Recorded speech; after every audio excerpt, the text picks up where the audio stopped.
Hey guys, it's me, Moss. So today I'm going to be showing you guys some little tips and stuff about making your own Lolita dresses. I started doing this because as someone that is plus size, the Lolita fashion industry is not very inclusive. So when I got into the fashion, I was like, well, guess I'll do it myself. So I'm going to show you guys some of my dresses, some pattern stuff, and some little tricks and ways to help you make these basic strap Lolita dresses that I make. I do make other ones, but today we're going to focus on those. And then the things that these can actually help you with, as I use these for practice when it comes to my cosplay and how I sew. So let's get into it. So all of these dresses that I'm showing you today are made almost the exact same way. I use that Lolita pattern that you can get at Joann's. I will put a link to it in the description. It is the basic Lolita pattern. I use part of that, or I've drafted pieces from that.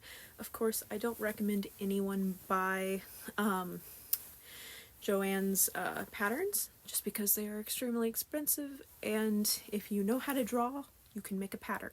At least being able to draw it out. You have to measure and all that fun stuff. So I'm going to show you a couple of my dresses. This is kind of a formal introduction. So first off, we have my strawberry picnic dress. Now this is only part of the dress. There is an apron that goes with it. This was actually my first ever dress. There are things in it that definitely need to be fixed. It is not one that I consider one of my best. But for a first try, I'm going to do that so you can see it. For a first try, it is wonderful. All of the ruffles and everything like that are hand stitched. I like to hand stitch my details just because I don't trust my sewing machine. I have trust issues. So yeah, so that's one of my first ones. As you can tell, there are 4 basic parts to a bodice for my pieces. There is a middle piece, a side piece, and a back piece. And of course there's another side piece here. So I will show you guys how to make those on paper after I introduce my other 2 examples, and we will go from there. But yeah, so basically outside of the detail, these are not hard to make other than the pleating. Learning how to pleat is another hard part, which sadly now I am so used to pleating it doesn't bother me. Oh. So here is one of my other ones. This is my second ever that I made. Of course, there are some strings hanging off, so ignore that. She's a little old. She needs some rework. But yeah, so this is the Victorian Gardens Lolita. As you can tell, there is some lace there. I was experimenting and using what I have. All of this is machine done. Yeah, and then there's some pleating and a simple piece at the bottom. So these dresses are actually great examples of sustainable fashion, because when I buy the fabric for these, I only ever have a very small amount of extra, because when it comes to the skirts, I don't make circle skirts. I use the fabric that's there. Usually my skirts are 2 yards, and I pleat that down to my waist, and that makes less waist, and that's more flowiness to my skirt. So, because a lot of people, when they do just like a skirt and they pleat it down, it has a very square, but with these, if you look at some of my pictures, they don't necessarily look square because of how much fabric I use in the skirt. Of course, that means you're spending more money, but all of these dresses are made out of cheap cotton, because LolitaFashion fabric is very hard to find, and when it is available, it's very expensive. So let's meet the final dress as an example. So this is a newer dress that is still a work in progress. This is the Running Rivers Lolita. As you can tell, there's some blue and then the black. I do have some pieces that I've collected as part of the cord. There is a bow on the back. This is one of those dresses that is still very much a work in progress. See, there's the bow. It needs to be ironed and redone, honestly.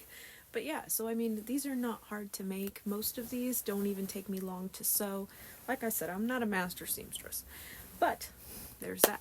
Now I do have a final example of something a little fancier, but if TJ, if you're watching, I need you to stop the video right now. I will find you. So my buddy TJ has a B-Day coming up, and this is the bodice for their dress, spring morning, and then we have the skirt piece. Now, of course, not everyone will like these because they're not necessarily like very Lolita themed, but to me they're cute, and this is what I do. So, and then we have that. But yeah, so with these are actually lined and they will be serged. I have done a couple commissions, or at least one commission, and this is going to be my second dress that is not necessarily a commission, but it is very much there for that.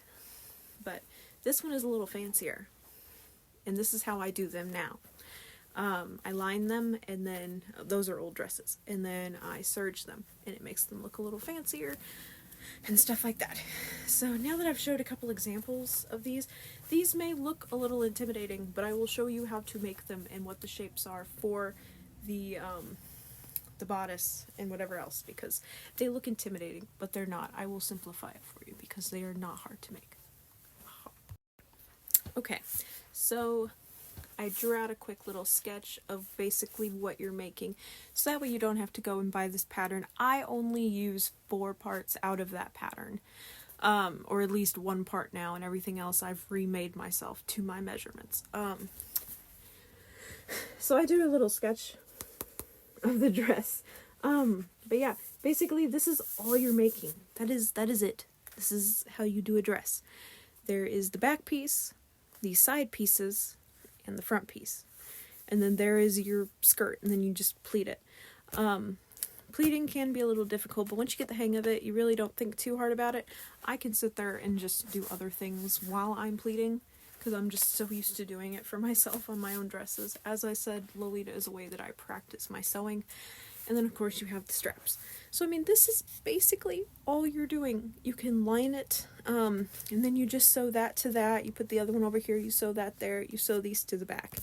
And then make sure you do measure your top bust, actual bust, lower bust. Because if you don't do it right, the top piece will kind of flail around. But make sure you have those 3 parts. Because if you don't, and you just do 1 part in the front, 1 part in the back, it's not going to lay correctly. It's going to look really big. It's going to make you look rectangular.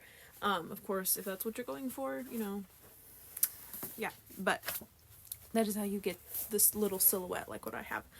But yeah, so I'm going to put one of these dresses on real quick just to kind of show you what you're looking at when it's on your bodice, when I'm showing, yeah. I can't talk, but we're going to continue because I'm a little crazy. Okay, so this is actually my B Lolita that I'm working on. But here is the bodice. As you can tell, it is just a little loose. I like to make mine a little loose just so that way I can get them up over me, because I have very wide hips and a very thin waist. So, but yeah, so let me, well, you can see it just a little bit better. So here is what the bodice will look like on you. Of course, mine goes lower just because of my hips. But if you put this right up to your hips, let me show you what it will look like. It will look like that. You see how this is not flopping around? It is pretty much to me. Of course, this kind of matters what you're wearing underneath, like your undergarment / bra, that kind of thing. But yeah, so you have your front piece and your side pieces. As you can tell, this one goes down into that, and then you have the back piece. Of course, this is still kind of baggy on me because I haven't really sized it down. I like making things too big and then sizing them to where I want them, but honestly, it's a vibe. So, whew. That was my quick tutorial on how to do quick Lolita. Yeah, gotta make things more inclusive. It's kind of a close-up. Let's look at some of these. I did want to add this in between videos. I just thought of it after I recorded everything. So for the skirt, if you aren't familiar with these symbols, this means that this here is the fold. So when you cut it, you're only going to cut this, this, and this. And then here is the fold here. For this is the same way. There's the, sorry, I'm trying to find it. There we go. There's the fold. And then you'd cut here, here, and here. And then that would be the fold. So then you have two sides. It saves time, energy. When you're cutting this, you would cut two pieces, cut them together, like put one on top of the other. That you only need one, unless of course you're gonna line it with another fabric. For this, of course, you would fold it over so that way when you sew it, it has a nice thick and no raw edges. And then you'd sew that. Another part here with that I do want to show you, because a lot of people get a little concerned about where to put the straps. So over here, if you look at the dress, I recommend when I do it, I put my first straps here. I always have them in line with this. That's just me though. And then the back straps go directly behind. Just make it easier. Of course, you can do it however you want. Of course, if you want to do one that isn't a strap skirt or a strap top, you could do just a... Now for this one, you would do, two pieces. I can't draw with a phone, haha. But yeah, yeah. But yeah, these are basic strap dresses, and these will show you how to sew all sorts of things.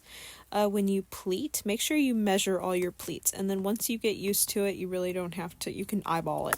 And then make sure all your pleats are down to your waist.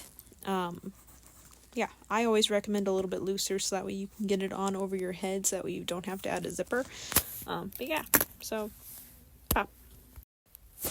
So I also did another little sketch down here, kind of showing you what you could do to minimize your fabric use. So let's say you have a, let's see here, we have let's say you have 4 yards. This is a piece of 4 yards of fabric. So here's your skirt piece, and see how it takes up that whole thing? That's what I do for my skirts. That's less fabric use. Of course, if you want to do a circle skirt, you would just take like a square and then just whop, whop, whop. I don't know. I haven't really done a lot of circle skirts. I'm guessing. And then that's your back piece here. You could do your straps here if you didn't want to fold them, but then you could also do them up here. And then here's your side and your front. And look at all this extra you have for other projects. There's no little strips other than like what's here. And then of course there's going to be a little bit in between there. But like this, you could use this for a top piece, like a extra stuff, ruffles, pockets. You could even do headpieces, little bags. Like, it's great. So yeah, remember friends, don't waste your fabric or Moss will come after you. I'm gonna draw this with my left hand. Don't disappoint Moss's little smiley face. Be good. Will it even get it? He's sad. I think that just makes it look worse. Alright, I'm getting off topic. Anyway. So being able to do this kind of teaches you how to sew certain things. A lot of my cosplays in the past have been very dress theme, and the way that I sewed them was from practicing making these. Of course, not everyone has to practice making Lolita to get better at sewing. I use it as a way to practice for my future projects. So, just a little, being able to sew these dresses will show you how to pleat. And it will help you later on when you want to do more pleating. Helps you with your seam work, being able to do seams. Practicing the same thing over and over again gets you better at doing certain skills. So that is my recommendation. And of course with these you can personalize them. Of course they're not professional JSKs, but they're cute and they fit the theme and you can do whatever with them. Like this is vintage lace I just threw on here. Look like bee wings. But yeah, like you have lace, you can add details.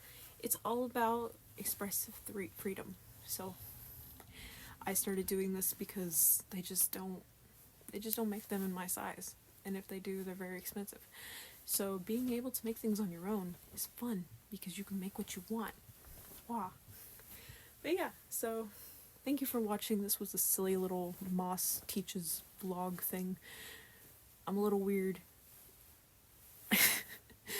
It's not professional in the slightest. I'm just being silly. But yeah, so bye-bye.